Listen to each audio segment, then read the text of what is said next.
Hi everyone! If you want to hide apps or games on your Redmi 17C for more privacy, this video is exactly what you need today. I'll show you step by step how to hide apps in Redmi 17C and also how to hide games so they won't appear on your home screen or app list.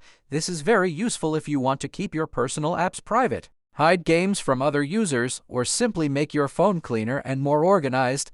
The best part is that Redmi phones already have built-in options for this, and I'll show you the easiest method to set everything up in just a few minutes. Let's get started.